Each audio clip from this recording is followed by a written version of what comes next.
Salut les polyglottes, j'espère que vous allez bien. Dans cette vidéo, on va voir 7 blocages très courants que vous pouvez rencontrer à l'oral et comment les résoudre. Parce qu'il est tout à fait normal, à certains moments, quand vous parlez avec un locuteur natif, de ressentir des blocages, de ne pas arriver à transmettre les idées que vous avez en tête, parce qu'il vous manque un mot, parce que tout à coup votre corps se bloque, vous n'arrivez plus à parler. Bref, toutes ces situations sont totalement normales parce que vous ne parlez pas encore couramment votre langue cible. Et dans cette vidéo, on va voir une approche très concrète, c'est-à-dire à chaque fois voir le problème et voir un élément de solution. Comme ça, vous pourrez l'intégrer dans vos prochaines conversations pour gagner en aisance à l'oral et vous rapprocher du fait de parler de manière fluide votre langue cible. Le premier blocage, le plus évident, c'est bien sûr quand il vous manque un mot, tout simplement parce que vous ne le connaissez pas. Ça arrive, bien sûr, et assez souvent, ça vous casse une phrase entière parce que vous vous rendez compte en cours de route qu'il vous manque un mot, que vous ne le retrouvez pas et qu'en fait vous ne le connaissez pas. Et tout simplement, il va falloir rebondir. Donc la première chose à faire, bien sûr, c'est de demander comment on dit ce mot. Bien sûr, la phrase « Comment dit-on ce mot dans telle langue ?» dans votre langue cible est inestimable, apprenez-la dès que possible. Et aussi, vous pouvez utiliser une périphrase. Une périphrase, ça veut dire que si vous ne connaissez pas le mot, vous pouvez le décrire. Par exemple, vous voulez parler, je sais pas, d'un arrosoir, pour sortir un exemple totalement absurde, et vous ne connaissez pas le mot arrosoir. Eh bien, vous allez dire l'objet pour mettre de l'eau sur les plantes. À ceci près que parfois la périphrase est plus complexe à utiliser que le mot précis, parce qu'il faut connaître tout le vocabulaire pour décrire ce mot. Ce n'est pas toujours le cas, mais une fois que vous avez un niveau intermédiaire, ça peut être une très bonne solution pour vous tirer d'affaire.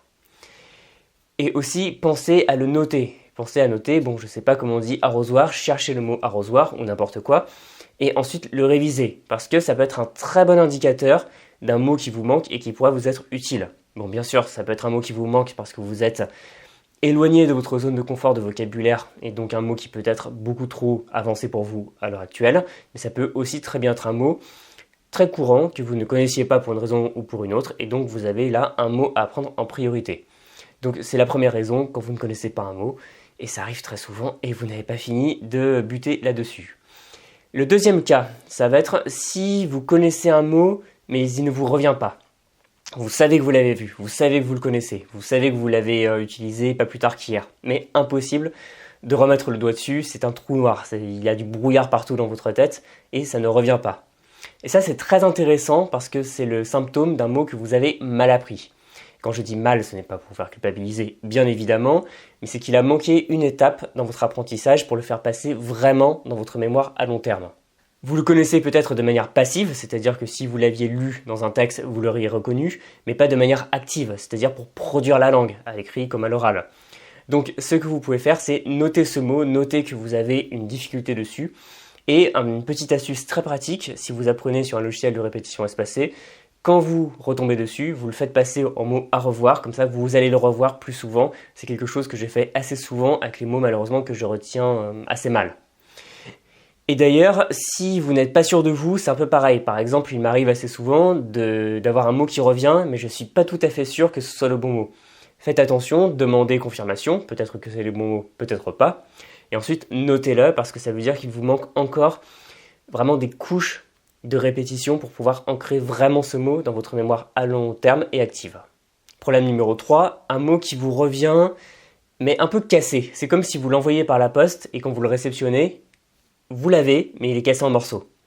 Ce que j'entends par là, c'est que parfois, il vous arrive certainement d'avoir des mots qui vous reviennent, mais un peu escamotés. Vous n'êtes pas trop sûr de la dernière syllabe, et parfois vous finissez le mot en faisant comme ça, c'est-à-dire peut-être sur un coup de chance, ça va passer, et faites très attention à ça. Encore une fois, c'est un mot que vous n'avez pas forcément très bien appris.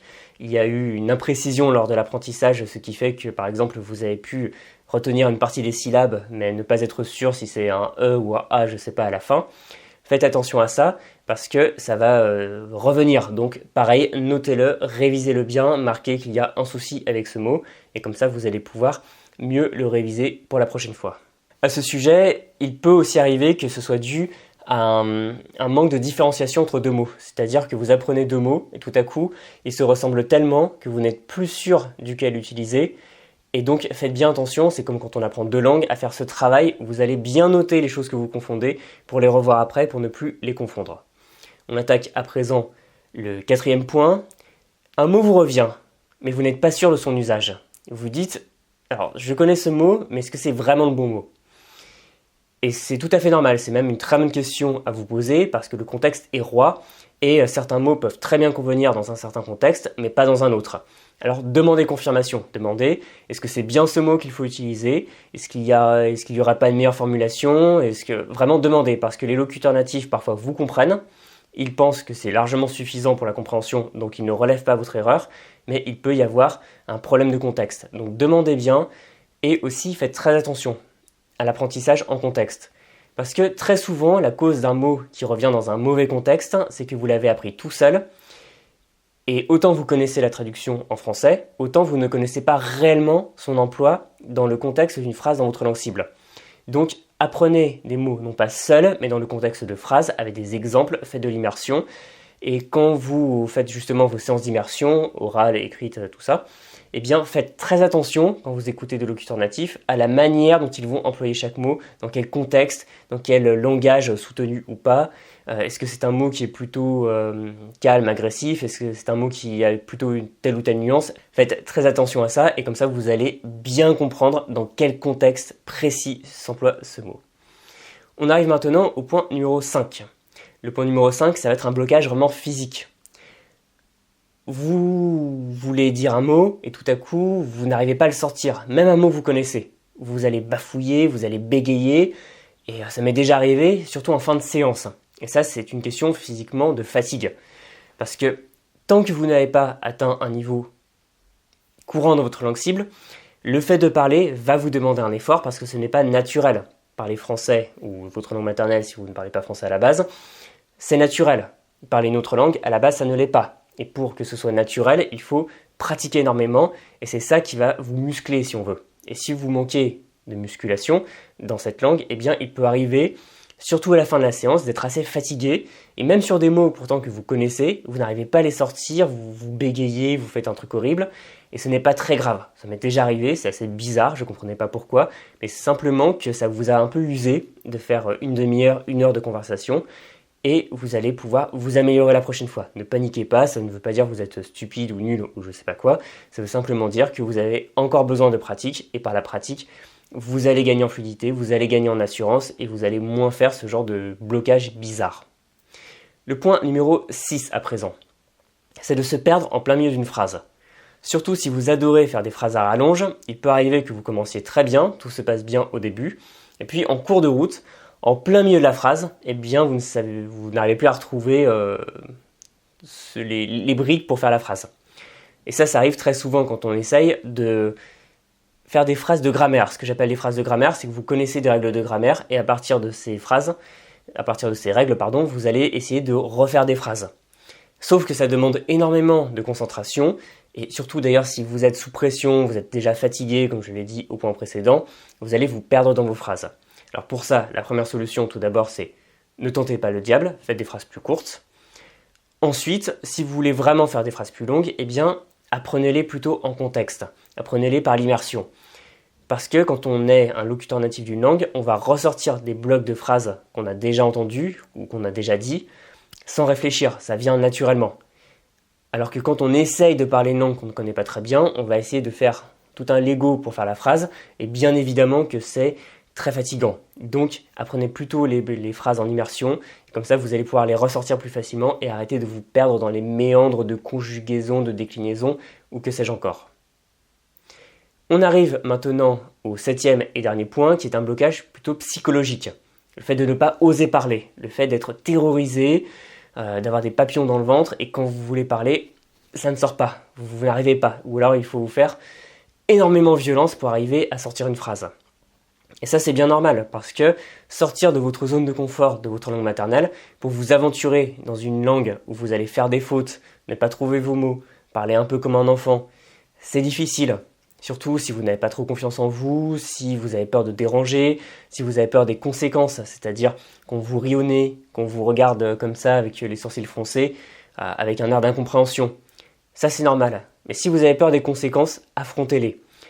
mais en douceur. C'est-à-dire faites de la conversation régulièrement, de manière apaisée, avec des personnes de confiance. C'est-à-dire trouver des gens qui sont amicaux, qui sont comme vous en train d'apprendre le français par exemple, et qui vont galérer un peu. Et comme ça va dédramatiser et vous allez voir que ce n'est pas si grave. Et au fur et à mesure, vous allez gagner en assurance, ça va venir.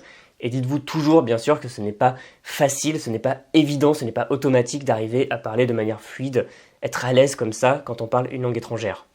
Donc allez-y pas à pas, arrêtez de vous dire que vous êtes nul, et au fur et à mesure, vous allez voir que vous allez prendre de l'assurance et parler, faire des phrases plus longues, et arrêter de bafouiller, d'avoir peur, de vous bloquer, ou de vous sentir terrorisé, ou alors de perdre tous vos moyens, c'est-à-dire le cerveau qui s'éteint, et ça va aller de mieux en mieux. Bref, de toute manière, dites-vous que tous ces problèmes peuvent être résolus par 3 axes principaux. Le premier, c'est énormément d'immersion, lecture, écoute, etc. pour trouver le vocabulaire, le trouver dans le bon contexte et savoir exactement comment l'utiliser avec des phrases quasiment automatiques. Le deuxième point, c'est bien mémoriser votre vocabulaire, ne pas faire de l'à peu près, savoir exactement comment les mots se prononcent, dans quel contexte, avoir des phrases d'exemple, connaître par exemple les conjugaisons des verbes, avoir tout ça bien précis, bien retenu par cœur pour que ça sorte plus vite. Et enfin, faire beaucoup de conversations parce que c'est normal au début de ne pas arriver à parler une langue. C'est avec tout ce travail de répétition, encore une fois, que vous allez gagner en assurance, gagner en fluidité, dédramatiser.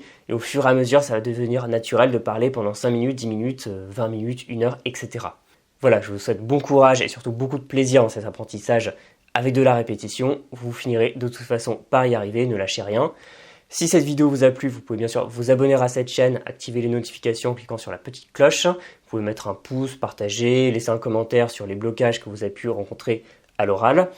Et si mon approche vous intéresse, vous pouvez aussi vous inscrire sur mon site Le Monde des Langues et recevoir une mini-formation sur l'apprentissage du vocabulaire en cliquant sur le lien dans la description.